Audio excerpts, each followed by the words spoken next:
शिवसेना का बड़ा आरोप, बीजेपी ने चुनाव जीतने के लिए पुलवामा में बहाया था 40 फौजियों का खून। नमस्कार दोस्तों, आप देख रहे हैं जी न्यूज़। अगर अभी तक आपने हमारे चैनल को सब्सक्राइब नहीं किया तो सब्सक्राइब कर सकते हैं। चलिए बढ़ते हैं। एक बहुत ही शिवसेना की तरफ से आरोप लगाया गया है बीजेपी पर। वेब सीरीज तांडव को लेकर बीजेपी द्वारा उठाए गए सवालों को लेकर शिवसेना ने अपने मुख्य पत्र सामना के जरिए मोदी सरकार पर बड़ा हमला किया है। शिवसेना ने एक बड़ा सवाल खड़ा करते हुए लिखा है कि पुलवामा में 40 जवानों की हत्या राजनीतिक षड्यंत्र था। लोकसभा चुनाव जीतने के लिए इस तरह के सवाल उठाए थे और अब अर्णब गोस्वामी की चैट से इस बात पर बल भी मिल चुका है।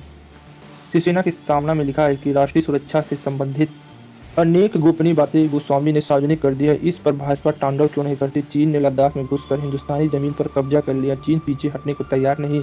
इस पर तांडव क्यों नहीं होता है? गोस्वामी को गोपनीय जानकारी देकर राष्ट्रीय सुरक्षा की धज्जियां उड़ाने वाले असल में कौन थे, जरा पता चलने दो। गोस्वामी द्वारा 40 जवानों की हत्या पर आनंद व्यक्त करना यह देश है, देश व धर्म का ही अपमान है। अरुणाचल की जमीन पर जमीनी हकीकत स्पष्ट करे भाजपा, शिवसेना ने कहा।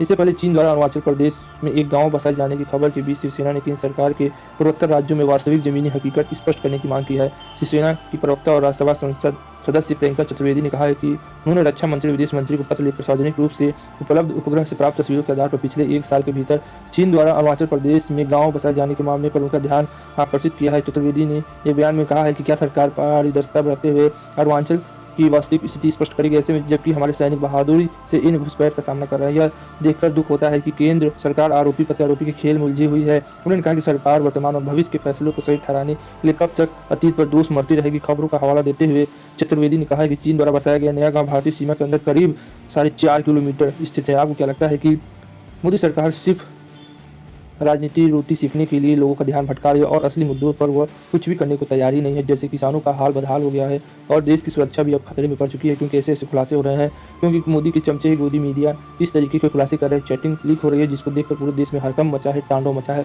आपको क्या लगता है कि बीजेपी सरकार कुछ काम नहीं करी? तो अपना कमेंट करके जरूर बताएं। आज के लिए बस इतना ही। जय हिंद, जय भारत।